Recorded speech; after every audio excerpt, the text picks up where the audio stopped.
أعوذ بالله من الشيطان الرجيم بسم الله الرحمن الرحيم اللهم صل على محمد وعلى آل محمد كما صليت على إبراهيم وعلى آل إبراهيم إنك حميد مجيد اللهم بارك على محمد وعلى آل محمد كما باركت على إبراهيم وعلى آل إبراهيم إنك حميد مجيد رب اشرح لي صدري ويسر لي أمري واحلل عقدة من لساني يفقهوا قولي ربنا زدنا علما يا مقلب القلوب ثبت قلبي على دينك آمين.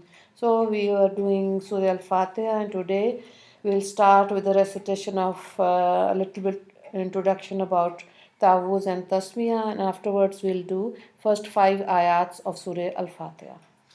So let's begin. Recitation of the awwuz and tasmiyah. Whenever a person commences with the recitation of Quran, he must recite A'udhu billahi minash shaitanir rajim. I seek refuge with Allah from shaitan, the accursed. This phrase is referred to an ta'awwuz. Allah says in Surah Nahl, when you recite the Quran, seek refuge with Allah from shaitan, the accursed. After reciting the ta'awuz, one should recite the tasmiyah, that is, Bismillahir Rahmanir Rahim. Whenever a person wants to occupy a home, he must first rid the home of harmful influences. Only then he can decorate the house and make it livable. In a similar manner, a person has first to remove the evil influence of shaitan from his heart before reciting the Quran. It is for this reason that he recites tahfuz. Thereafter, he decorates his heart with Allah's name when he recites Bismillahir Rahmanir Rahim. Tasmiyah should also be recited before reciting all surahs of the Quran, with the exception of Surah Bara, where the Tasmiyah will not be recited after completing Surah Anfal and commencing Surah Bara. The details of this will be mentioned in commentary of this surah, inshallah. So, according to Imam Abu Hanifa, rahmullah, the Tasmiyah is actually a verse of Quran which was revealed to separate the various surahs. However, it does not form it does not form part of these surahs. It is only a part of Surah Namal, which includes the actual words Bismillahir Rahmanir Rahim in the second ruku. Since the entire Ummah is unanimously about the fact that Surah Al-Fatiha consists of 7 verses, contains ulama like Imam Shafi rahimullah says that Bismillahir Rahmanir Rahim forms the first of these 7 verses. According to other ulama like Imam Abu Hanifa rahimullah, the 7th verse of Surah Al-Fatiha is not the path of those who have incurred your wrath, nor those who have astray. Malumat-e-Tanzil, Volume 1, page number 39. Hazrat Abdullah bin Umar Raziyallahu Ta'ala anhu reports that Rasulullah Sallallahu Alaihi Wasallam did not know when a surah ends till Bismillahir Rahmanir Rahim was revealed. When it was revealed, Rasulullah sallallahu alaihi wasallam knew exactly when a surah terminated. Dar Mandur, volume number 1, page number 7. Malumat-e-Tanzil reports that the appearance of Tasmiyah before every surah is to teach man that he should recite in every time he begins a surah. This forms part of the etiquette of Quranic recitation. Now let's see the first ayat. All praises is for Alhamdulillahi Rabbil Alameen. All praises is for Allah, the Rabb of the universe. The first 3 verses of Surah Al-Fatiha mention some of Allah's attributes. Since Allah possesses all these attributes and more, all praises must exclusively be His. These praises includes every praise that has been offered or will be offered in this world and in the hereafter. Even the praises lauded to others will ultimately occur to Allah because He created them all and nurtured them. The Arabic letter lam used in the verse denotes that these praises are exclusively to Allah and they can only be attributed to Him. Therefore, even if anyone does not praise Allah, he will not diminish his uh, praiseworthiness in any way. The meaning of Rabb, the meaning of Rabb of the universe, Rabbul Alameen. The Arabic word Rab refers to a master and one who nurtures Malimat al-Tanzil. Both these meanings apply simultaneously because Allah is both the master and the nurturer of the entire universe. The Arabic word Alameen, translated above as universe, refers to all Allah's creation. It has been derived from the source word ilm, knowledge. It has been named such because every species of creation are acknowledged of Allah's existence. Since they are all signs of His existence, after seeing the innumerable creation of Allah, only a fool will fail to realize that Allah is the creator.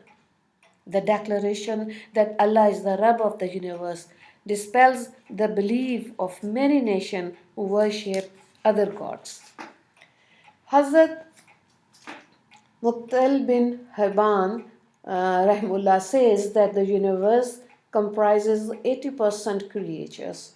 Of those, 40,000 comprise 80,000 creatures. Of these, 40,000 are on land, while the other 40,000 are marine. Hazrat Wahab bin Munabi Rahmullah says that the creation comprised 18,000 species. However, the correct opinion is that which has been expressed by Hazrat Kab Ahbar Rahmullah. He says that the true figure of Allah's creation is known only to Allah Himself. In support of his statement, Hazrat Kab Rahmullah quoted the verse where Allah says, "None besides Allah knows His armies." Malumat-e-Tanzil, Volume 1, page 40. Allah has not only created the creation, but He has also arranged for their nourishment and meaning of living by means of food and drink. Allah sustains the lives of all creatures, allowing them to grow and develop. Man is left astonished at Allah's system of sustaining His creation.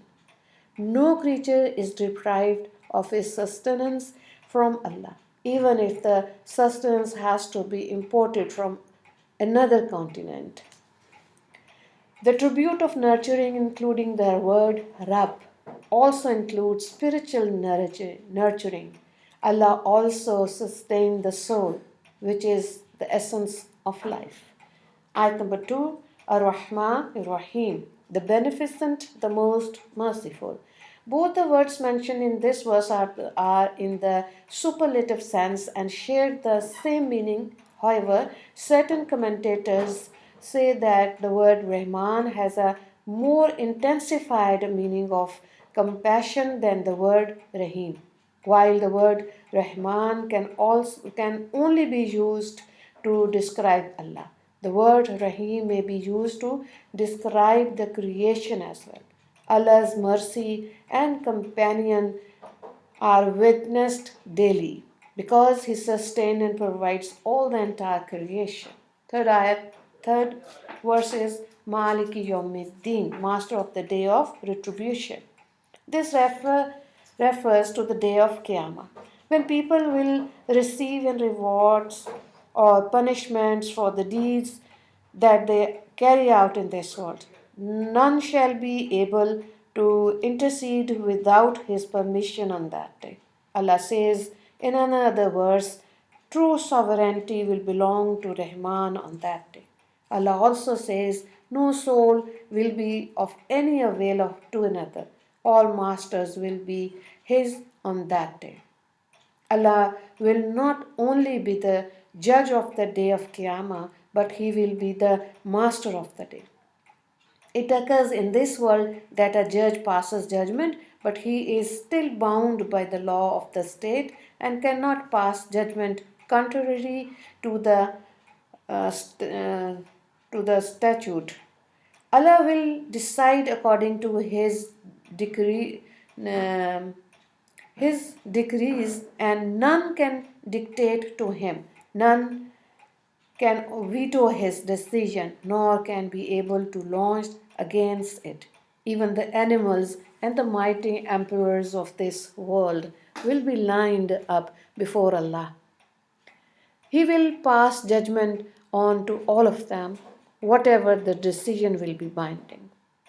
Ayat number 4, Iyaka na'budu wa iyaka nasta'in. Only Allah can be worshipped and only He can come to one's aid.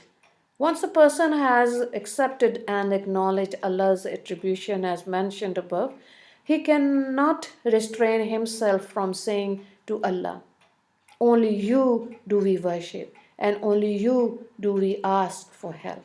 Realizing this, he then beseech Allah to grant him what he requires most, that is, guidance to the straight path. Although the person reciting Surah Al-Fatiha may be a single individual, the plural form is used in the supplication, that is, the word we instead of I. This denotes that all of creations is dependent on Allah, who is the deity of all of them. Even the mushrikeen amongst them, the person reciting Surah Al-Fatiha is therefore making the announcement on behalf of all creations. Since Allah possesses all the necessary attributes and capabilities, only He can truly assist any person in need. Supplication, supplicating to others for help will be contrary to the demand of the verse. This verse negates shirk in worship as well as shirk in supplication. Last ayat of today's lesson is ayat number 5, Ihdina Siratul Mustaqim, the dua to be guided on the Siratul Mustaqim. Guide us upon the straight path. Guidance implies walking the path of the truth. Guidance is among the things a person requires that Allah when he seeks help from Him. Guidance is really the greatest bounty because without it, a person will suffer eternally in Jahannam, even though one may have enjoyed all the pleasures of this world. A person may ask himself, why would someone who performs his salah and recites the Quran be required to pray for guidance? Is he not guided already? The reply to this is that a person is required to pray to Allah to keep a steadfast upon the straight path until death. Therefore, with regard to such a person, the prayer in Surah Al-Fatiha will be supplication and steadfastness. Allah has also advised the mu'mineen to pray as follows. Our Rabb, cause not our hearts to stray after you have guided us, and bestow on us your mercy. You are the bestower. Surah Al Imran, verse number 8. Wa akhiru dawana and alhamdulillahi rabbil alameen. Allahumma ighfirli muslimina wal muslimat wal mu'minina wal mu'minat. Assalamu alaikum wa rahmatullahi barakatuh.